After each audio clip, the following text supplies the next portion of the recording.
What will happen to Christians after April 1, 2025? All right, y'all, picture this. A shadow sneaking over the hills, and there's this chill hitting your spine. You feel it, right? The world's spinning out of control fast, no kidding. February 25th, 2025 ain't just another day you swipe past on your phone. It's something big creeping up on us Christians, like a storm you can't dodge. You guys good for this, or what? Here's the deal. Imagine you're kicking it at a crossroads, dust kicking up around you. All over America, folks like us, from small towns like Boone to big shots in Chicago, we're buzzing about it. Some say it's God whispering in our ear, kind of like, hey, wake up, y'all. Others reckon it's straight out of the Bible's wild end times pages like Revelation cranking up live. Skeptics just shrug it off, saying, yeah, whatever, dude, but look around. Wars are popping off left and right, tech's taking over like sci-fi gone real, and everybody's chasing cash like it's the only thing that matters. I ain't here playing fortune teller, just spinning you a yarn about faith getting pulled tight, a clock ticking louder every day, and a choice we can't duck. Whether that date slams us hard or just tiptoes in quietly, time's running low, folks. Think about it. Your buddy down in Texas might be freaking out about layoffs while some gal in Cali's watching her rent skyrocket. Meantime, churches are half empty and lit up with folks arguing crypto. We're feeling this vibe coast to coast, a rumble we can't shake. Like my old man used to say, you don't wait till the roof caves in to fix it. So stick with me. This story's gonna flip your world, no lie. Yo, meet Tom. He's just a regular guy in Ohio, sitting in his trailer, flipping through his beat-up Bible under a buzzing kitchen light. Late night vibes, you know. Then bam, he lands on Matthew 25:13. It says, you don't know when it's dropping, hits him like a brick. He's thinking, April 4, 2025, just another day, or God whispering something big? Folks all over America are feeling this too. Preachers down in Nashville are preaching it, geeks up in Boston are scribbling notes. It's like back when Noah was hammering that ark together and the neighbors just laughed it off. Or when Moses was yelling at Pharaoh, let my people go, before stuff got real. God's got this habit of dropping hints, y'all. Tom's buddy at the plant says it's end times talk, like the world's about to flip. His cousin in Toledo thinks it's all hype, just preacher noise, but Tom ain't so sure. He's peeking out his rusty screen door. CNN's blaring about riots in Philly. X is going nuts with crypto scams. He mutters, am I sleeping through something here? Reminds him of his mama say, pay attention, boy, signs don't shout. All across the states, from dusty Oklahoma farms to rainy Seattle streets, folks are catching this whisper. Some lady in Florida told Tom on X, I felt it too, like a gut punch. So here's the kickoff, y'all. A date's hanging there, tugging at us quiet-like. Maybe it's God tapping us on the shoulder saying, get ready. Maybe it's nothing. But Tom's wondering, and so should we. What's this whisper telling you? 'Cause if it's real, ignorant, it ain't gonna cut it. Now check out Sarah. She's a single mom in Texas, sprawled on her couch, doom scrolling till the cows come home. She's flipping through clips. Wars blasting overseas in Ukraine, quakes shaking up Cali like a bad movie. AI ads popping up, promising some robot utopia. It's freaky, y'all. Feels like Matthew 24 verses 6-8 just jumped out of the page. Wars, rumors of wars, birth pains, it says. Her preacher down at First Baptist keeps saying, world's always been a mess. But Sarah's like, nah, this ain't the same. Her feed's wild. Folks chasing quick bucks while popping stress pills like candy. She's seeing schools ditching prayer in Austin, tech gobbling up jobs in Dallas. Her cousin in Houston lost his gig to some app. Just history repeating or something busting loose, she mumbles, rubbing her eyes. From Jersey swamps to Juniper Hills, we're all catching this vibe. World's racing too fast to keep up. Her neighbor, Old Man Joe, says, back in my day we had time to breathe. Not now. X is full of folks screaming about politics, floods hitting New Orleans, fires scorching Colorado. Sarah's thinking about her kid. What kind of mess are we leaving them? She heard a pastor on the radio say, "Signs are everywhere if you look." And dang, she's looking. Last week, her friend in Oklahoma texted about a tornado ripping through. Yesterday, some guy on X posted about riots in Chicago. It's pilling up, y'all. Thread 2's hitting hard. Shit's real, and the signs ain't messing around. Sarah's wondering if we're ignoring the obvious. You seeing this too, folks? 'Cause it's right in our face, and pretending it's nothing ain't gonna fly. Here's Jake, he's this hotshot dude in Cali grinding hard for that big win. Guy's glued to his phone all day scrolling TikTok for cash hacks, checking stock alerts like a hawk. But when the sun dips, he's feeling empty as a ghost town. Church? That was his grandpa's thing, praying in that old wooden pew back in Fresno. Now it's just a faded postcard in Jake's head. Sound like anybody you know, y'all? We're all Jake some days, running after that American dream till our legs give out. The Pharisees back in the day missed Jesus too, too busy shining their fancy thrones to see the real deal. Jake's X-feed's popping off with millionaire by 30, but he's blind to what's slipping away. From Seattle's rainy alleys to Savannah's sticky porches, we're chasing shadows while the lights fatten fast. His buddy in LA just scored a fat bonus, bragging about it online, but Jake's thinking, why ain't I happy? His sister in Oregon ditched the hustle, started volunteering at a shelter, says, money don't hug you back, bro. Jake's scrolling past ads for side gigs in Miami, crypto tips from some dude in Vegas. It's loud out there, y'all, his old coach used to say. You can't hear the whistle if you're running the wrong field. Thread 3's hitting us square. What's this chase taken from us? Jake's wondering if he's trading something real for a shiny lie. You feel it too, right? Like that time you worked overtime but missed your kid's game? Or blew rent money on some scam? We're hustling so hard we can't hear the quiet stuff that matters. You running too fast to listen, folks? 'Cause that light ain't waiting forever. Right, y'all, Sarah's back. She's parked on her beat-up couch in Texas, flipping channels like it's her job. TV's blaring loud, tornadoes are ripping through Missouri, twisting up trailers like tin cans. Wars are going nuts overseas, bombs dropping in places she can't even pronounce. She's thinking, this ain't normal, right? Grabs her phone, starts scrolling X. Floods are drowning Florida streets. Folks paddling kayaks where cars used to roll. Quakes are shaking Japan, toppling buildings like dominoes. Her gut's churning, y'all. She digs out her old Bible and flips to Matthew 24, verse 6. Jesus said it plainly. Wars and rumors of wars. Keeps reading till verse 8. Birth pains. That's what her Sunday school lady called it years back, sitting in that sweaty church basement. But now, it's smack in her face, not some dusty story. Her cousin in Tulsa texts her. Riot cops were out last night. Crazy stuff. Her buddy in Portland posts on X, power's out again, 3rd time this month. This ain't just words on a page anymore. It's Tuesday night in America, folks.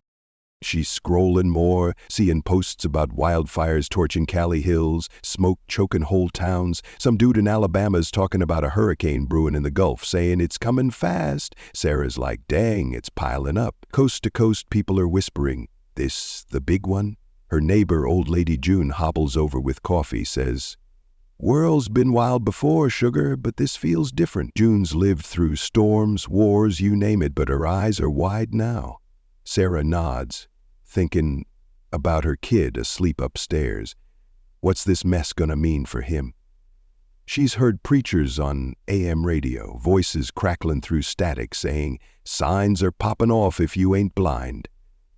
She's looking hard now, y'all.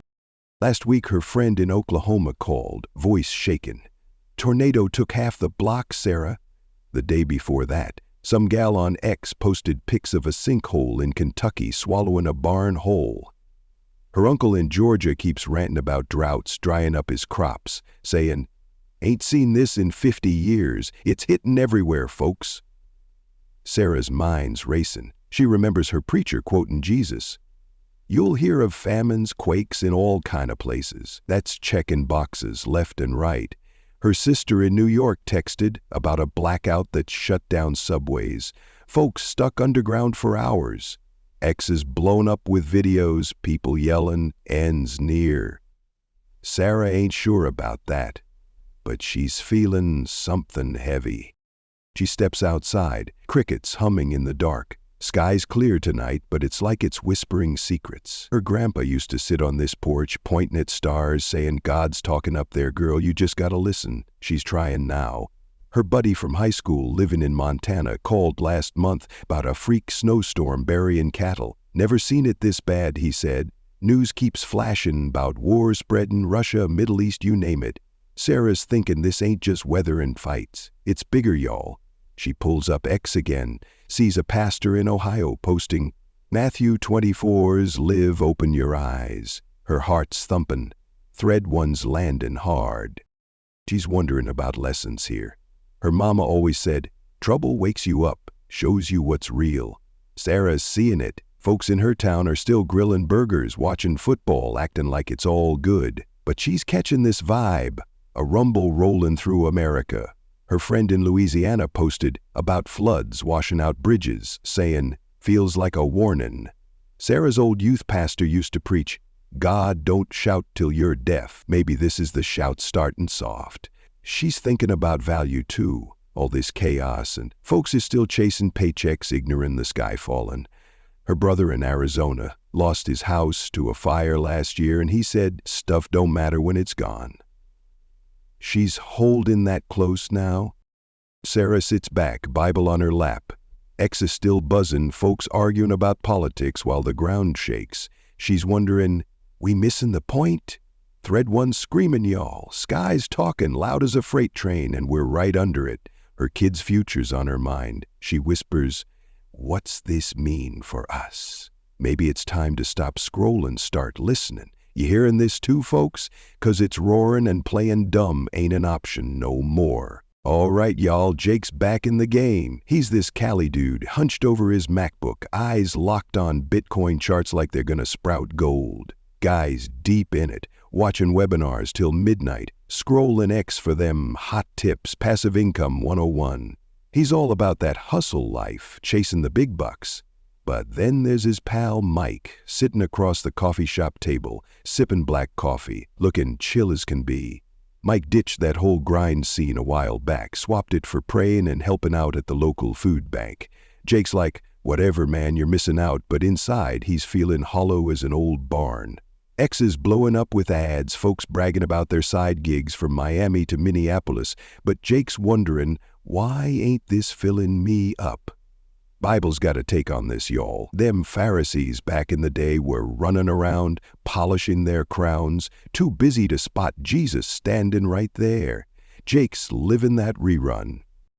He ain't alone, folks. Billboards in Chicago are screaming, "Get rich quick." Radio ads in Atlanta are pushing some new app to make you a millionaire. We're drowning in it. Jake's scrolling late seeing posts about folks quitting 9-to-5s in Denver, bragging about their cash flow. His buddy in San Diego just bought a boat off some crypto win, posing on Instagram like a king. But Jake's sitting there staring at his screen, feeling like he's chasing smoke. Mike leans over one day and says, "You're rich, bro, but you're busted inside." Hits Jake hard, y'all.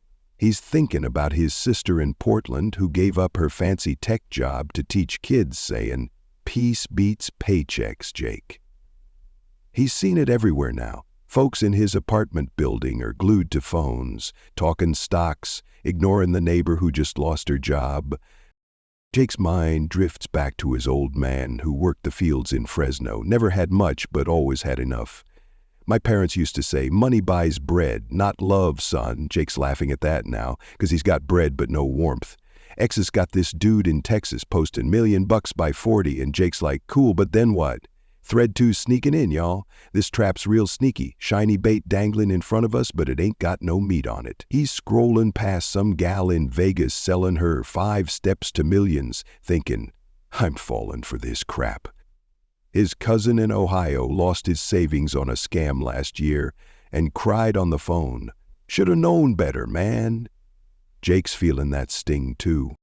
He's walking down the street one night, seeing folks in fancy cars, noses in their phones, chasing the next big thing. Reminds him of his high school coach who'd holler, "Eyes on the ball, not the stands." Jake's been looking at the stands too long, y'all.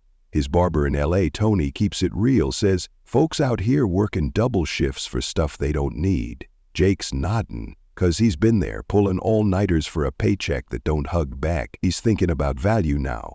His aunt in Georgia used to bake pies for the church, never had a dime extra, but folks loved her. That's wealth, she'd say, smiling. Jake's wondering if he's trading gold for dust. Last week he saw a post on X about a guy in Florida who quit the rat race, started fishing with his kids, and said, best move I ever made. Jake's sitting with that, y'all. Mike's words keep echoing. You're missing the point, man. He's seen it in his own life. Worked through Thanksgiving last year and missed his mom's gravy just to stack some coins. Thread 2's hitting deep. What's this grind doing to us, folks? Jake's feeling the pull, like maybe he's been fishing in the wrong pond. You know that vibe, right? When you're running so fast you forget why. His old preacher said, world's loud, but God's quiet. Jake's wondering if he's too busy to hear. You caught in this trap too, y'all? 'Cause it's slick and it ain't letting go easy. All right, y'all, Tom's back at it. He's sprawled out in his Ohio trailer, binging a Netflix doc on his scratched-up TV. Screens flashing wild stuff. AI cops are cruising LA streets, scanning faces like some sci-fi flick. Cashless joints in NYC have folks tapping phones instead of flipping bills. Tom's sitting there, jaw-dropping, thinking, this ain't the world I grew up in. He grabs his old Bible and flips to Revelation 13, verse 17. It says, clear as day, no buying or selling without the mark.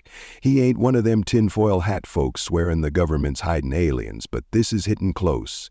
He's peeking at X and it's buzzing. Posts about digital IDs rolling out in Texas, folks in line at Walmart getting face scanned just to grab some milk. His preacher down at the corner church has been whispering for weeks, controls creeping in, y'all. Tom's feeling it like a leash tightening slow. He's thinking back to 2020 when lockdowns had everybody scanning QR codes to eat a dang burger. Felt weird then, but now it's next level. Banks are pushing crypto hard, ads everywhere saying, cash is dead, get with it. DC's cooking up something shady too, laws changing quiet-like. Tom saw on X about a church in Boise losing its license 'cause they called it hate speech for preaching old school stuff. Freedom's taking a hit, y'all, and it's subtle but real. His buddy at the plant, Jim, laughs it off, says, ain't nothing new, just tech doing its thing. But Tom's scrolling X late, seeing folks in Florida posting about ATMs shutting down, switching to apps only. Some gal in Georgia tweeted, can't pay my rent less I sign up for this digital crap. It's piling up, folks. He's walking to the gas station. Next day notices cameras on every pole, blinking red. Reminds him of his cousin in Chicago who got a ticket mailed 'cause a robot cam caught him speeding. Ain't even a cop around, his cousin griped. Tom's thinking, they're watching us all now.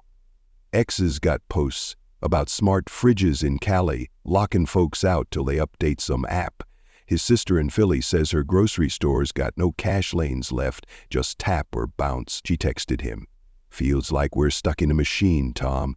He's nodding 'cause it's hitting Ohio too. Local diners got a sign, cards only, y'all. He's wondering, since when? Thread 3's landing heavy, folks. Tech ain't just making life easy no more, it's pulling strings. Tom's old man used to say, tools don't own you, you own them. But now? Feels flipped. He's seen it on X, some preacher in Tennessee posting, Revelation's playing out, open your eyes. Tom's heart's racing. His barber, Ray, keeps it real, says, folks can't buy a soda less some computer says okay. Ray's right. Tom's buddy in Kansas got his bank account frozen 'cause he posted something offensive online. No warning, just locked out, he told Tom over the phone. It's tightening, y'all. He's thinking about lessons here. His grandpa fought in the war, said freedom's only free till you let it slip. Tom's holding that close. His neighbor, Miss Linda, lost her job at the library 'cause she wouldn't use the new ID system. Ain't right, she said, shaking her head. X is full of stories like that. Folks in Oregon getting canned for dodging tech rules. Tom's wondering about church, too. His pastor got a letter from the city, update your payment system or shut down. Feels like a squeeze, y'all. He's seeing value in the old ways now. His aunt in Missouri still pays cash, says, ain't trustin' no machine with my life. She's looking smart these days. Tom's sitting on his porch swing, staring at the sky. Crickets are humming, but his mind's loud. He's thinking about his kid, working at a factory in Dayton. What's this tech grip gonna mean for him? X has got a guy in Arizona posting, digital cash got shut off 'cause I didn't vote right. Tom's like, that's nuts. His friend in Virginia says her school's tracking kids with apps now. Can't opt out. It's everywhere, folks. He's remembering his old preacher saying, world'll try to chain you, but God's the key. Tom's feeling that chain now. Last month, he saw a post about a guy in Seattle who quit tech altogether, moved to a cabin, said, ain't living under their thumb. Tom's sitting with that, y'all. His mechanic, Pete, grumbled last week, car won't start less I update the software. Even the dang truck's in on it. Thread 3's hitting deep. You feeling this leash too, folks? 'Cause it's real and it's pulling. Tom's wondering if we're building our own cage.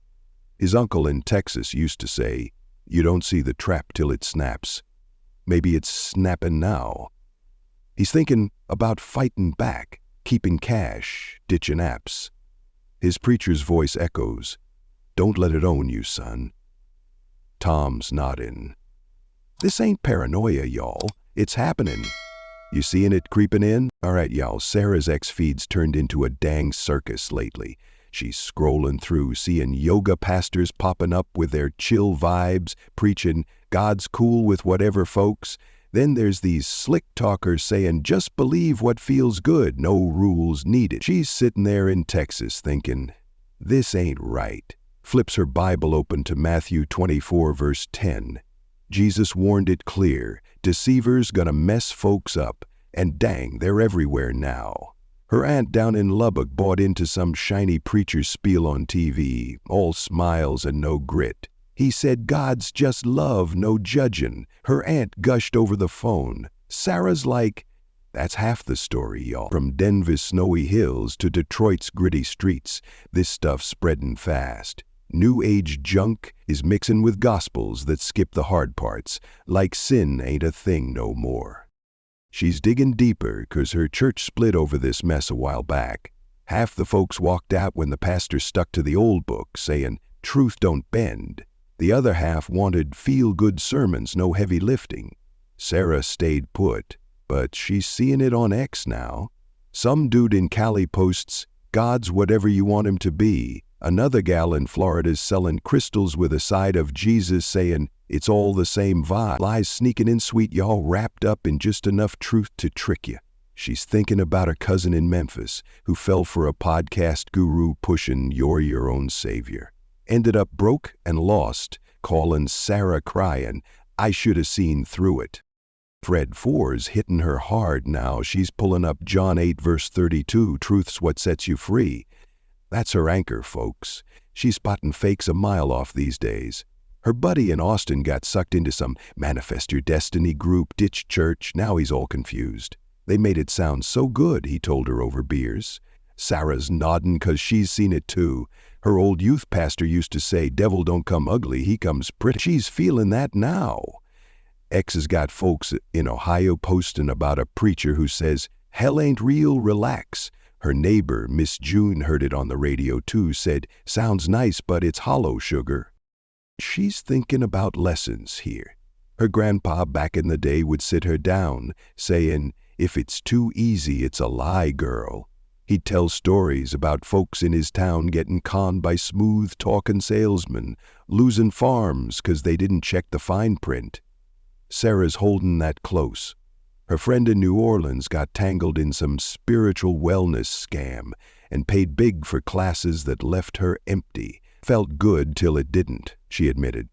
Sarah's scrolling X again, seeing a lady in Seattle pushing, pray to the universe, not God. Folks are eating it up, y'all. She's wondering, how we fallen for this? Values hitting her too. Her mama used to bake bread for shut-ins, saying, real stuff lasts, fluff don't. Sarah's seeing that in faith now. Her brother in Houston laughed off church, chased some life coach online. Now he's stressing about every dime. Ain't working out, he grumbled last week. She's thinking about her kid, too. Wants him growing up knowing what's solid, not this shaky junk. Her old Sunday school teacher, Mrs. Clara, used to whisper, "Test every word 'gainst the word." Sarah's doing that, y'all, sifting through the noise. She's sitting on her porch, Bible open, X still humming on her phone. Some guy in Michigan's posting, "Church is outdated, make your own path." Sarah's shaking her head 'cause she's seen where that lands. Her uncle in Alabama got roped into a cult years back, all 'cause the leaders sounded holy. Took years to climb out, said, "Pretty lies cost me everything." Thread 4's real, folks. Lies get a shine, but they're poison underneath. Sarah's wondering if we're sleeping on the truth. You sniffing the real deal yet, y'all? 'Cause it's there, and this fake stuff ain't worth the price. All right, y'all, Tom's got a story hitting close to home. His buddy in Oregon, Dave, just got canned from his bakery job 'cause he wouldn't whip up a cake for something he don't believe in. X lit up with folks yelling, "Bigot, get lost." Tom's sitting in his Ohio trailer, scrolling through it thinking, dang, that's rough. But then he's seeing stuff way bigger. Folks in China are smuggling Bibles through back alleys, dodging cops just to read out a John. Over in Syria, believers are dying with songs on their lips, facing guns for their faith. Tom grabs his Bible and flips to 2 Thessalonians 2 verse 3. Says, "Rebellion's coming first. Feels like it's brewing." Y'all, back here it's quieter but real. Professors in Boston are getting canceled for quoting scripture in class. Moms in Georgia shut down X for praying too loud online. Rome torched Christians way back and they still grew like weeds. Tom's preacher's voice echoes in his head. "Fire makes ya shine, son." He's scrolling X more, seeing posts about a pastor in Cali fined for holding church during lockdown. "Ain't backing down," the guy tweeted, "standing firm." Tom's nodding 'cause it's hitting everywhere. His cousin in Texas got a warning from his boss, "Keep your Jesus talk out of the break room." Down in Florida, a teacher got sidelined for refusing to ditch her cross necklace. Thread 5's landing heavy, folks. Face taking hits left and right. But Tom's thinking about them old stories his grandma told, about folks in the South hiding in barns to worship when the law said no. They kept going, she'd say, eyes twinkling. He's feeling that grit now. His buddy in Kentucky posted about a church rally getting shut down by cops. "We sang anyway," he wrote. Tom's wondering about the flip side, too. This has got folks in New York saying, "Face old news, ditch it." His neighbor, Miss Linda, got flack at the library for handing out Bible tracts, said, "They told me it's hate now." But then he's hearing about underground meetings in L.A., folks praying in basements 'cause the heat's on. His sister in Michigan texted, "School banned my kids' prayer group, but they're meeting at the park." Tom's like, dang, that's fire. He's thinking about history. Those early Christians faced lions, still sang loud. His preachers always saying, "Pressure don't break faith, it builds it." Tom seeing that, y'all, from Appalachia hollers to Alaska ice. He's walking to the store, seeing a "no preaching" sign at the park gazebo. Reminds him of his uncle in Alabama who lost his barber shop lease 'cause he wouldn't shut up about Jesus. "Worth it," his uncle laughed over the phone. Tom's scrolling X again, seeing a gal in Seattle posting, "Got fired for my faith, but I ain't quittin'. Her pastor's holding street services now, dodging fines." Tom's heart's pumping. His old coach used to say, "You don't win sitting down." Faith getting tested, folks, and it's showing who's got backbone. His friend in Arkansas got kicked off a job site for praying at lunch, said, "Boss can't stop me believing." Lessons are hitting Tom now. His grandpa fought in the war and said, "Hard times show what you're made of." Tom's holding that tight. His aunt in Missouri got flack for reading Psalms at the nursing home. They said it's offensive, she told him, shaking her head. But she's still going. Tom's thinking about value, too. His mama used to say, "Faith ain't cheap, but it's gold when the heat's on." He's seeing it play out. His buddy in Oklahoma posted about a revival in a barn. Cops came, we prayed harder. Tom's feeling that strength, y'all. He's sitting on his porch swing, Bible open, humming beside him. Some dude in Virginia's posting, lost my gig for not bowing to the rules. Tom's thinking about his kid starting at the factory soon. What's this fire gonna mean for him? His old Sunday school teacher, Mr. Hank, said, faith grows where it's pushed. Tom's seen that now. His friend in Louisiana got banned from a school board meeting for quoting Genesis. They yelled me out, but I stood. He said, Red 5's real, folks. Faith's taking punches, but it's burning brighter. Tom's wondering, we gonna bust or shine? He's thinking about them folks in China, risking it all for a page of truth. His cousin in Florida said, church got a fine, but we're meeting in my garage. Tom's nodding, 'cause it's the same vibe. His preacher's words ring, fire don't scare the faithful. Tom's feeling that heat, y'all. You got what it takes, folks? 'Cause it's coming, and faith's either gonna break or blaze. All right, y'all, Sarah's out at this tent revival down in Texas, sitting on a rickety bench watching folks crying and throwing their hands up high. Sweat's pouring, preachers hollering, Jesus is moving, y'all. Revivals buzzing thick from Texas plains to Tennessee hills, folks coming alive like a spark hitting dry grass. Sarah's feeling it, heart pumping as the crowd sings loud, but then she's scrolling X later that night and it's a whole different vibe. Churches are sitting empty, folks trading faith for Netflix binges and TikTok scrolls. She's sitting on her couch, Bible open, thinking, what's happening here?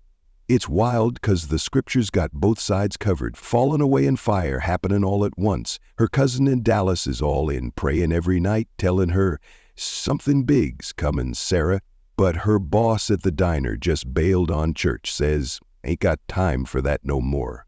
It's like a coin toss, you all crash, or she's seeing it play out everywhere. Her buddy in Oklahoma went to a revival last week and posted on X, folks were weeping, felt God right there. But then her neighbor, Miss June, says her church in Houston shut down. Nobody showed up no more. Sarah's like, dang, it's splitting fast. Thread 6 is dropping heavy, folks. America's dropping right down the middle, half snoozing, half lit up. Her sister in Austin, still going to Sunday service, says, faith's growing where, but her brother in San Antonio's out chasing beers and ball games, laughing. That's old stuff, sis. Sarah's prayed under her breath, where am I landing in this? She's thinking about her kid too, wondering if he'll catch the fire or just drift off. She's scrolling X again, seeing a pastor in Georgia posting, revival's hitting, y'all, wake up. But then some dude in Cali's like, church is dead, move on. It's a tug of war, folks. Her friend in Louisiana went to a prayer meeting in a shed and said, felt like heaven opened up. But her cousin in Florida's church got sold off and turned into a gym. Folks just stopped caring, he told her, voice flat. Sarah's sitting with that, wondering about the stakes. Her old preacher used to say, you either rise or fall, ain't no middle ground. She's feeling that now, y'all. Her aunt in Arkansas posted about a packed revival. Hundreds came, glory everywhere. But X got pics of pews gathering dust in Ohio. Folks say, faith's done. Lessons are hitting her hard. Her grandpa back in the day said hard times sort the real from the fake. Sarah's seeing it unfold.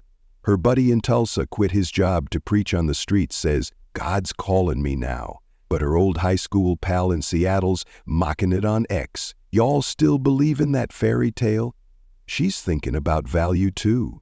Her mama used to whisper, faith's what holds when everything shakes. Sarah's holding that close 'cause the shaking's real. Her uncle in Alabama stopped going to church, chases lotto tickets now, says ain't no point praying. But her friend in Kentucky's leading a Bible study in her living room, growing every week. She beamed. She's walking outside, stars shining over Texas, Bible tucked under her arm. X is still humming with folks arguing, revival's fake or it's here, y'all. Sarah's wondering about her own spark. Her old youth pastor said, you choose where you stand, ain't nobody else gonna do it. She's sitting with that, folks. Her neighbor's kid got baptized last month and the whole family crying happy tears. But her cousin's friend in Oregon walked away. Too much hassle, he shrugged. Thread 6 real, y'all. It's a fork in the road, and Sarah's feeling the pull. She's thinking about them old revivals her grandma talked about, folks dancing in fields, shouting for days. Fire spread fast, Grandma said, smiling. Sarah's wondering if it's catching again. Her friend in Mississippi posted about a meeting under a tent, folks driven hours to come. But X got pics of a church in Chicago, boarded up, nobody left, the caption read.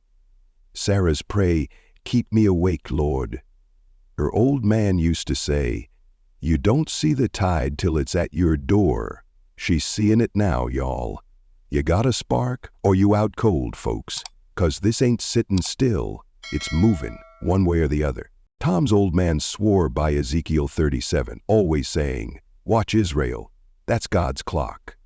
When Israel popped back up on the map in 1948, it wasn't just some political move.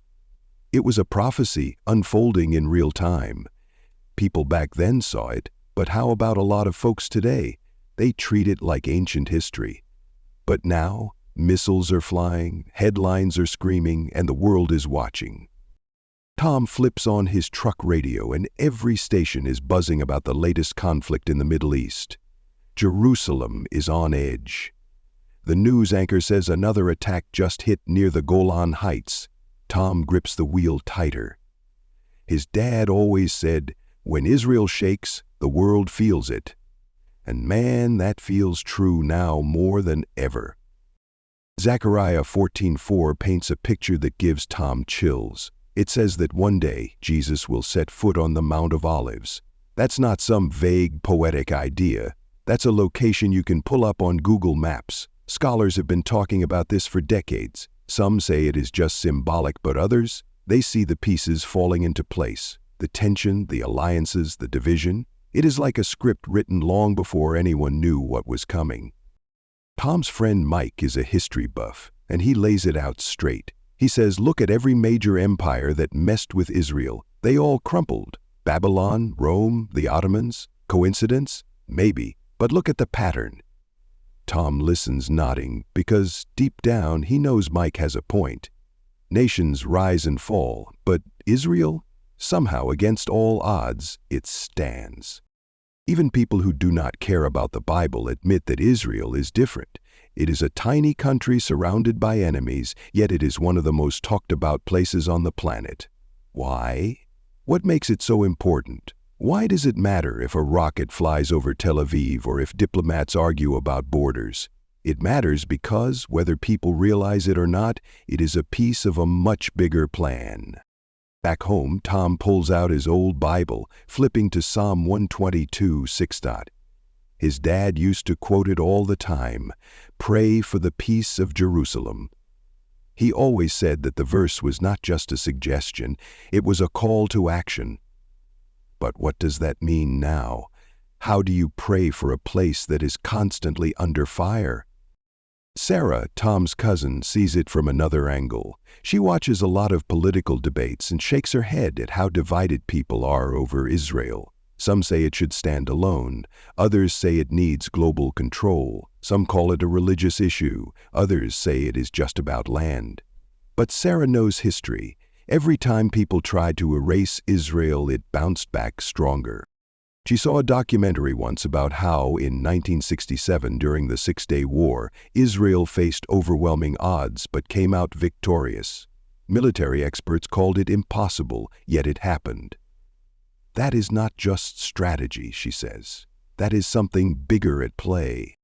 And it is not just about wars and politics. It is about the spiritual weight that place carries. Pilgrims from all over the world walk the streets of Jerusalem, touch the Western Wall, and stand where Jesus once stood. It is more than history. It is a connection to something eternal. Tom thinks back to a conversation with his pastor, who once said, "If you want to know where we are on God's timeline, look at Israel." And now, with the world in chaos, it is impossible to ignore. The book of Revelation talks about nations rising against Israel, about battles in places like Megiddo, the site many believe will be where the final war takes place. It is not science fiction. It is scripture that has lined up eerily well with history. And yet people scroll past the headlines, treating it like just another news cycle. They do not see the bigger picture. They do not see that every move made around that tiny country is another tick on the clock. Tom wonders how many are paying attention, how many are watching the signs. Tom's dad used to say God's promises don't have expiration dates. If he said Israel would return, and it did, then what about everything else? What about the warnings, the prophecies, the call to be ready? Sitting in his truck, Tom takes a deep breath. He realizes this is not about fear. It is about awareness. It is about understanding that history is not random. It is a story being told, and Israel is at the center of it. He looks up at the night sky and whispers, "Lord, open my eyes." Because now, more than ever, he wants to see the truth for himself. Tom's father always compared Israel to a ticking clock. You don't ignore a clock that's about to strike midnight, he would say. Every time Israel was mentioned in the news, he paid close attention. Now, Tom gets it. The world is watching, whether they admit it or not.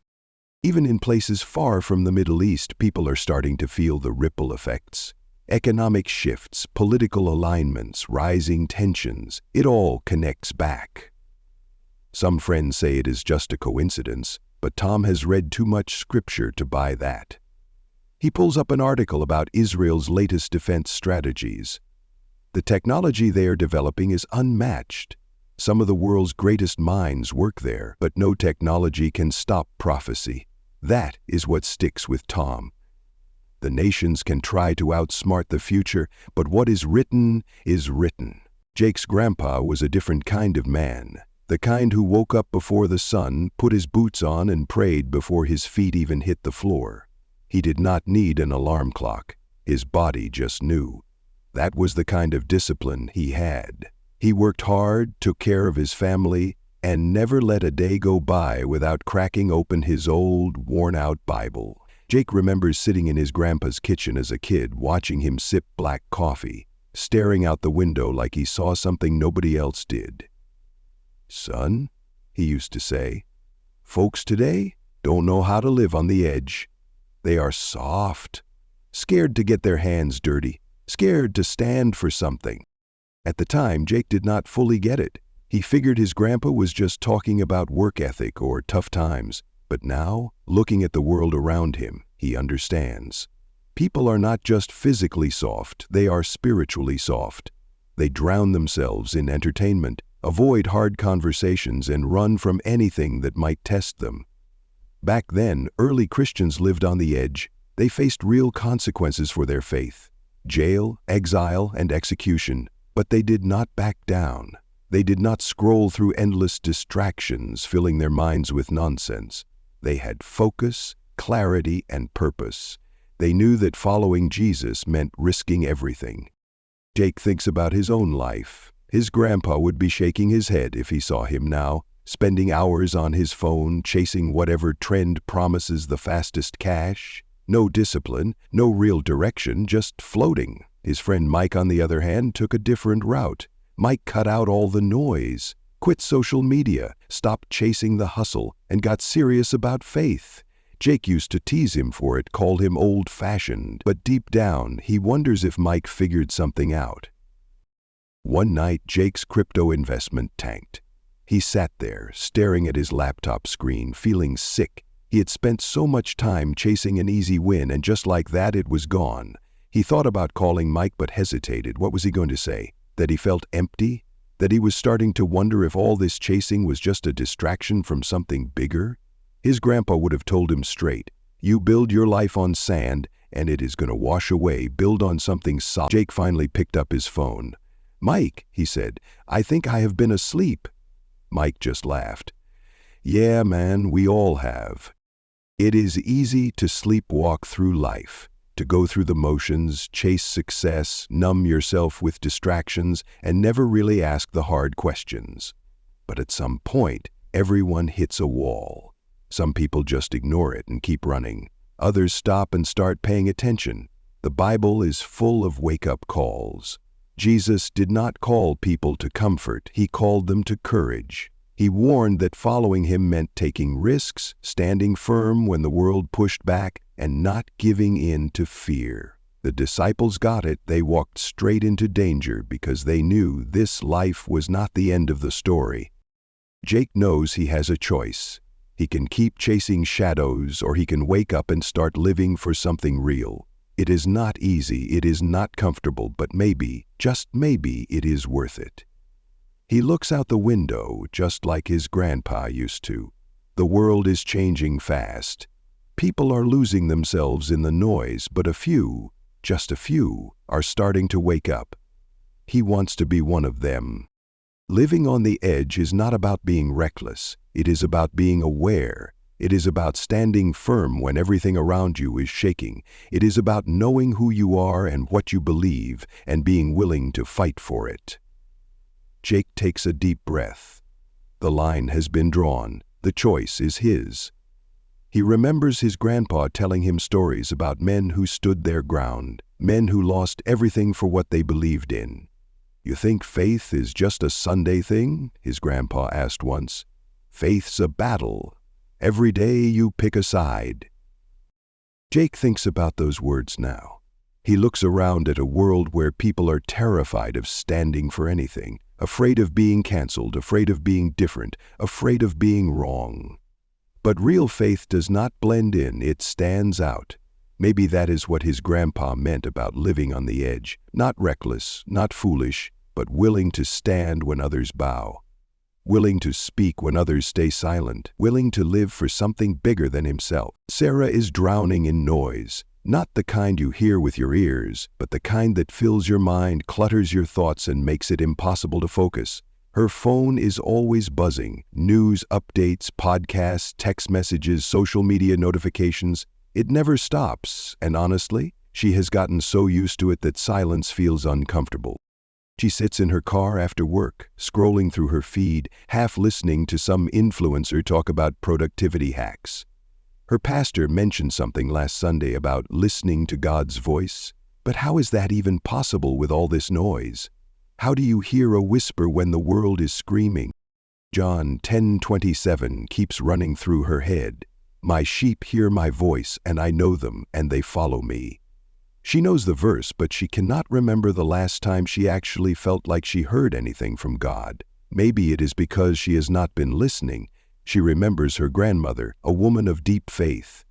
Every morning, before the sun came up, she would sit at the kitchen table with her Bible open, just listening. No phone, no distractions, just quiet. As a kid, Sarah never understood it. She used to ask, "Grandma, what are you waiting for?" Her grandmother would smile and say, "Sweetheart, I am just listening." Now, years later, Sarah finally gets it. Her grandmother was not waiting for an audible voice from heaven. She was tuning her heart to something deeper, something quieter, something the world drowns out if you let it. Sarah shuts off the podcast, places her phone face down on the passenger seat, and closes her eyes. For the first time in a long time, she just breathes. The world does not want you to hear God. That is the truth. It keeps you busy, keeps you scrolling, keeps you anxious. It fills your time with distraction so that you never sit still long enough to realize that God has been speaking all along. Sarah's best friend Leah figured this out before she did. Leah had been overwhelmed too, always worried, always plugged in. Then one day she did something radical. She deleted half the apps on her phone, started waking up early, and spent the first hour of her day in prayer. At first, Sarah thought she was being dramatic, but then Leah changed. She stopped stressing over every headline, stopped chasing approval from strangers online, stopped filling every spare moment with noise. One night, Sarah asked her, "What's different about you?" Leah smiled and said, "I finally started listening."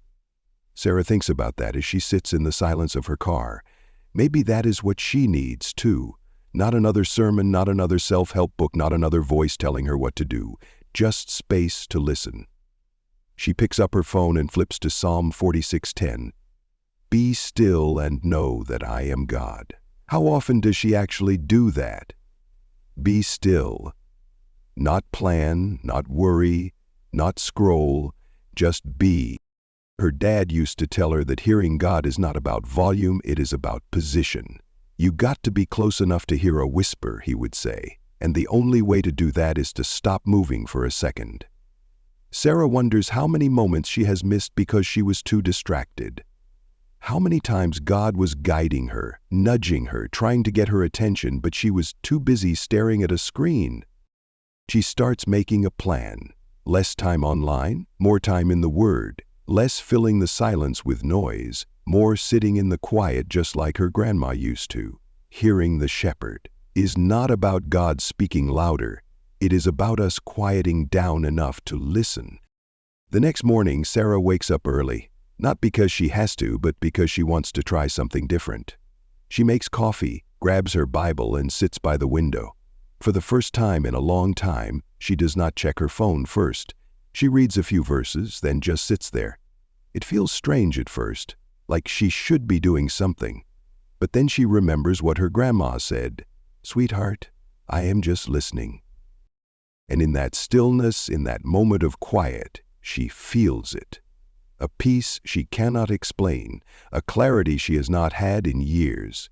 Not an audible voice, not a dramatic revelation, just the simple, steady presence of God. Maybe that is the point. Maybe God does not need to shout. Maybe we just need to listen. Tom, Sarah, and Jake, they are just regular people just like you and me. They are living their lives, going through their routines, and trying to make sense of the world. But something is shifting. February 25 is closing in, and whether it comes with fireworks or a whisper, the tension is real. The world is different now. The stakes are higher. And deep down, they know they have a choice to make. Matthew 7:24 talks about the wise man who built his house on the rock and the foolish man who built on sand. The storm came and only one house stood. That is the picture right now. The world is shaking. Wars, technology tightening its grip, lies sneaking into churches. It is easy to ignore it, to keep scrolling, to keep distracting yourself, but at some point you have to decide. What foundation are you standing on? Tom has been thinking about this a lot. He used to be the kind of guy who just coasted through life. Work, bills, football on Sundays. Faith was something for the church folks, not something he had to think too hard about. But lately everything feels different. He turns on the news and it is chaos. He goes online and the world feels like it is spinning out of control. And he cannot shake the feeling that this is bigger than politics, bigger than economies, bigger than just another bad news cycle. Sarah sees it too. She works hard, takes care of her family, and does everything she is supposed to do, but lately she feels like something is off. She used to trust the world's systems, government, media, education, but now everything feels manipulated. Schools are shifting values. Churches are splitting over watered-down truth, and people are more anxious than ever. She remembers what her grandmother used to say, "When the world gets loud, God is trying to get your attention." Jake, on the other hand, is just trying to keep up. He has been running after success, chasing the next opportunity, drowning himself in distractions. But even he can feel it, this undercurrent of urgency.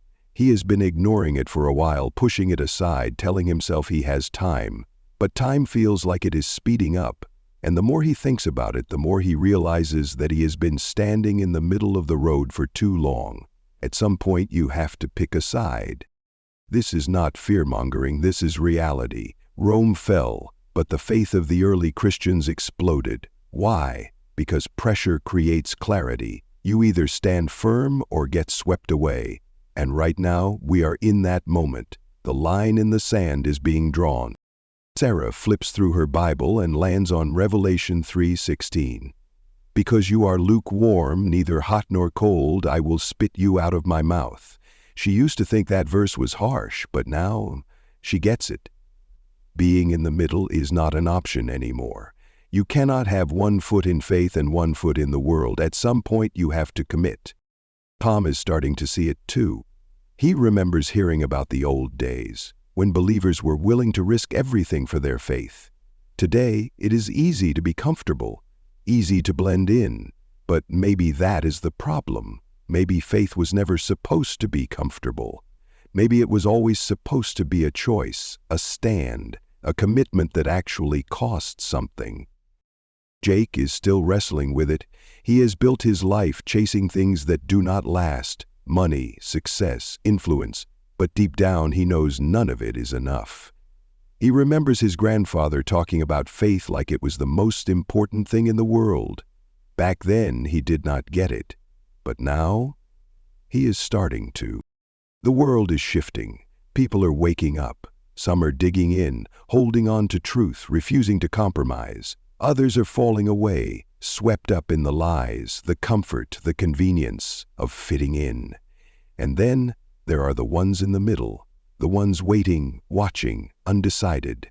But here is the thing about standing in the middle. Eventually, you get pushed to one side or the other. Tom, Sarah, and Jake, they have a choice, and so do you. Faith is not about knowing every answer. It is about standing firm even when you do not. It is about trusting the foundation when everything else is shaking. It is about deciding once and for all that you will not be lukewarm. The storm is coming, the line is drawn, the clock is ticking. What side are you on? Sarah remembers a story her pastor once told about a soldier who had to choose between two armies. He put on a uniform from both sides, thinking he could stay neutral. Instead, both sides saw him as the enemy. That is what happens when you try to stand in the middle. You end up belonging nowhere. That hits her differently now. She has spent too much time worrying about what people think, too much time waiting for some big sign. But the truth is, the signs are already here. She just has to decide. Tom thinks about a conversation he had with an old friend who left the faith. His friends said, "I just could not believe anymore. The world does not make sense." But Tom wonders if it is the opposite. Maybe the world does not make sense because people have walked away from the truth. Maybe everything feels broken because it is supposed to remind us that this is not home. Jake closes his laptop, leans back in his chair, and stares at the ceiling.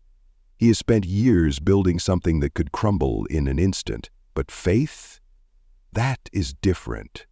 Faith is a foundation that lasts. And maybe, just maybe, it is time to start building on something solid.